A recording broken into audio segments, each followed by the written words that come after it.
गरुड़ पुराण के अनुसार मृत्यु के बाद आत्मा को यमलोक के रास्ते में विभिन्न कष्टों का सामना करना पड़ता है। जिस व्यक्ति ने अपने जीवन में बुरे कर्म किए होते हैं उसे मार्ग में न केवल भयंकर यातनाएं दी जाती हैं, बल्कि यमदूत उसे इतना प्रताड़ित करते हैं कि वह आत्मा अपने जीवन में किए गए हर पाप को याद करके रोती है और क्षमा मांगती है। पापी आत्माओं को एक के बाद एक अलग अलग सजाएं दी जाती हैं। इन्हीं सजाओं में से एक है यमलोक के रास्ते में मिलने वाली भयंकर वैतरणी नदी के कष्ट। यमलोक के दक्षिणी द्वार के मार्ग में आने वाली वैतरणी नदी कोई साधारण नदी नहीं है, बल्कि यह नदी पापी आत्माओं को कष्ट देने के लिए ही बनाई गई है। यह नदी कितनी भयानक है, इसका अंदाजा आप इसी बात से लगा सकते हैं कि गरुड़ पुराण में भगवान विष्णु ने इस नदी का वर्णन करने से पहले पक्षीराज गरुड़ को सचेत किया था कि वह भी इसका वर्णन सुनकर डर जाएंगे, क्योंकि वैतरणी नदी के कष्ट इतने भयावह हैं कि जो व्यक्ति इसे सुन ले वह निश्चय ही पाप कर्मों को छोड़कर सत्कर्म करने के लिए प्रेरित हो जाएगा। खून, मवाद और हड्डियों से भरी इस नदी की विशेषता यह है कि यह केवल पापी आत्माओं को ही कष्ट देती है, जबकि पुण्य आत्माएं इसे आसानी से पार कर जाती हैं।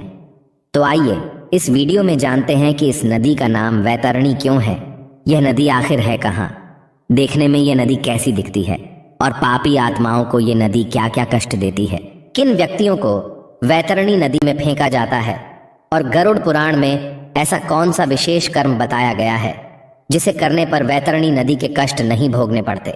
इन सारे प्रश्नों के उत्तर आपको इस वीडियो में मिलेंगे। गरुड़ पुराण के अनुसार यमदूत जिन पापी आत्माओं को यमपुरी में दक्षिण दिशा की ओर से ले जाते हैं उन्हें रास्ते में वैतरणी नदी का सामना करना पड़ता है।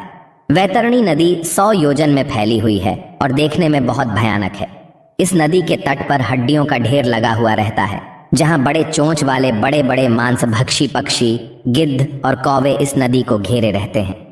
गरुड़ पुराण में इस नदी के विभत्स स्वरूप का वर्णन करते हुए लिखा है कि यह नदी रक्त, मांस, बाल, हड्डियां, कीचड़, मवाद आदि से भरी हुई है।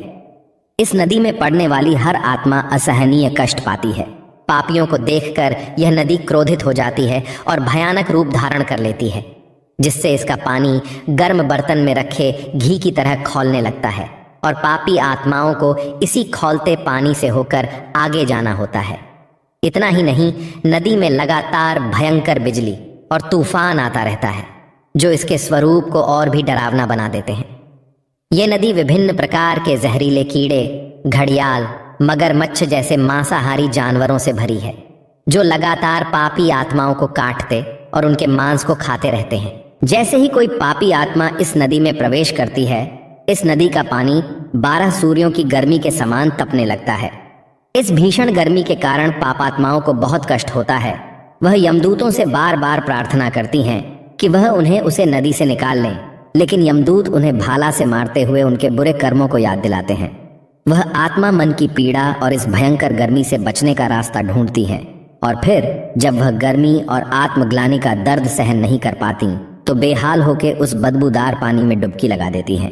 इसके अलावा श्री नारायण ने पक्षीराज गरुड़ को बताया कि ऐसी पापी आत्माएं भी हैं जो युगों युगों से इस वैतरणी नदी में पड़ी हुई हैं।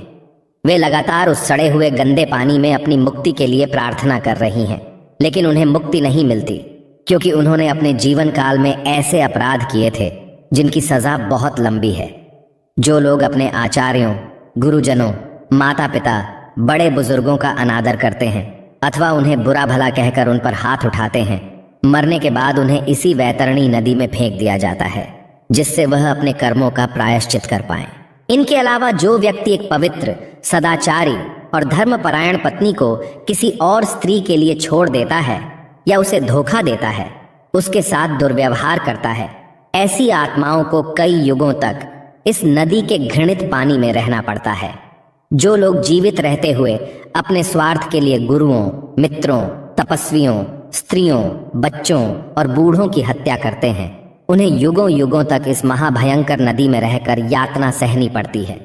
इन सब के अलावा स्त्री का बलात्कार करने वाला, गर्भपात कराने वाला या उसमें सहायता करने वाला, किसी के घर में आग लगाने वाला, किसी को विष देने वाला, दूसरे की पत्नी पर बुरी नजर रखने वाला, इस महाभयंकर नदी में अपने पापों को युगों युगों तक भोगते हैं।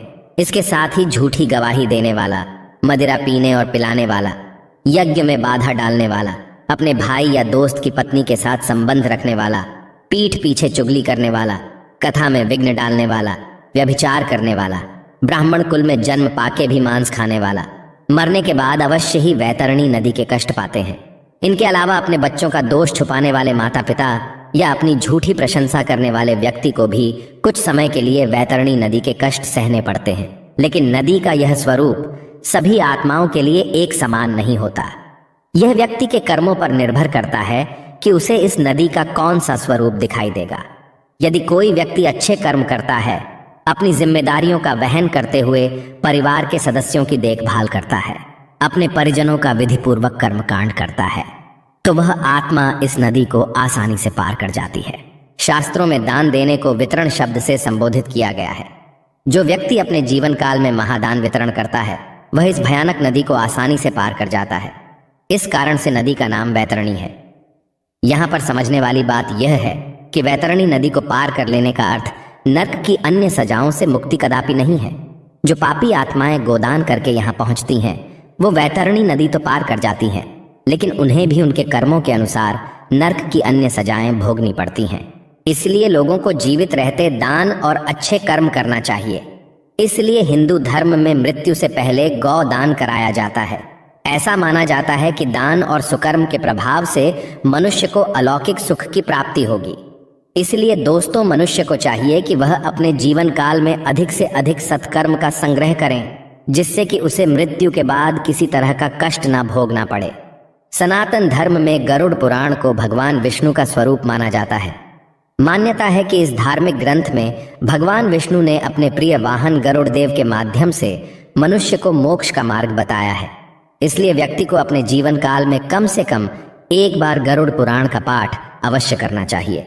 इस पाठ का उद्देश्य किसी और व्यक्ति के लिए हो ना हो, लेकिन स्वयं के लिए होना चाहिए, क्योंकि गरुड़ पुराण के पाठ करने से ही आपको मृत्यु के बाद आत्मा के साथ जो भी अच्छा या बुरा होता है उसकी सही जानकारी मिल पाती है।